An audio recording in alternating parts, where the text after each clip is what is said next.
The way to actually win, and really win elections, is not by force or by fraud, but by peacefully persuading the majority to vote your way, the way you believe is right.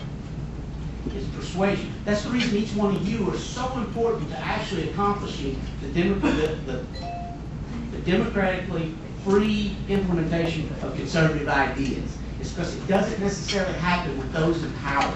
It happens with the people in general. And the leaders have to exercise restraint of fairness. And that fairness and that commitment to fairness has to go deep. You have to see what that person that says that they'll be fair, that they have consistently walked that walk of fairness. We all have temptations to actually accomplish our goal by fooling the most people. Now, starting with conservatism, I talked to you about being a conservative. Why do I bring those two things up in particular? Ladies and gentlemen, my opponent will try to convince you that he is a moderate.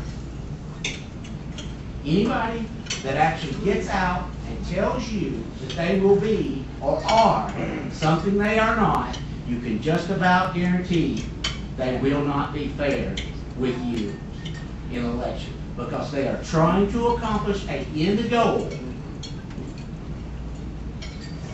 by fraud. And there's nothing further from fairness.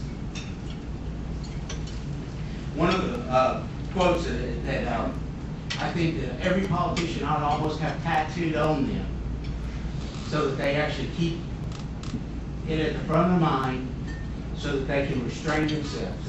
After all, this country is built upon limited government and restraint, and that restraint has to start with the politicians.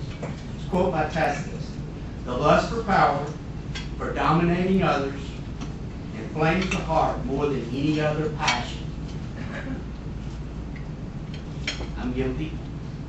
You have to work on it. Each one of us are guilty. But if you look at how I've conducted myself with my fellow legislators and with other people, I have the utmost trying time and take the most time to make sure that I'm fair with others. That means fairly representing their ideas when I'm convincing you of yours. Let's just think about that. Let's just say I misrepresent somebody's ideas to you when I tell you about it. I convince you of the truth of my ideas, and then you find out that I misrepresented my values, or I misrepresented something about the other guy. Not only do you no longer believe that I was correct, but you also believe I was dishonest. A sense of fairness is the most critical issue in fair elections. And as I said before, we all have those urges. I think Brett Hume said it very well when he said, fairness is not an attitude. It is a professional skill that must be developed and exercised. I think the greatest need in our state and our country today is for the general public to be able to get better information, to have more opportunities to learn better what the real issues are and what's really going on. That's the core to transparency. I've tried to practice that during my time in the legislature. Many of you have actually followed me on my blog to see what was actually going on. My cell phone's been published where almost everyone can call and contact me. My email's been open. I share and friend anybody who wants to friend me on Facebook. I have at least to this point. And I actually just debate the issues and talk about the issues with each one of a person that actually wants to honestly and intellectually find out where I stand. I will not deceive you on what my beliefs are. I will not try to convince you that I'm a moderate.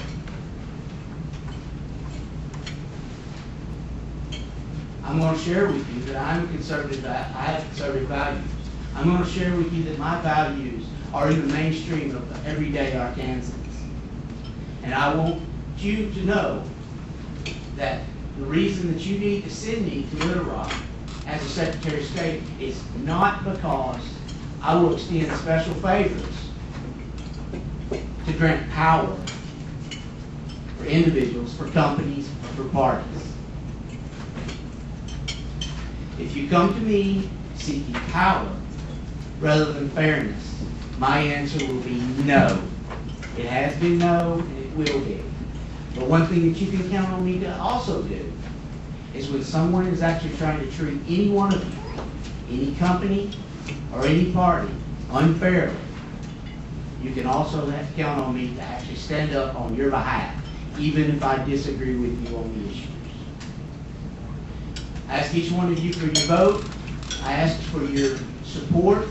I ask you to actually spread the word about my candidacy, and I really, really need you to contribute to my campaign. Thank you.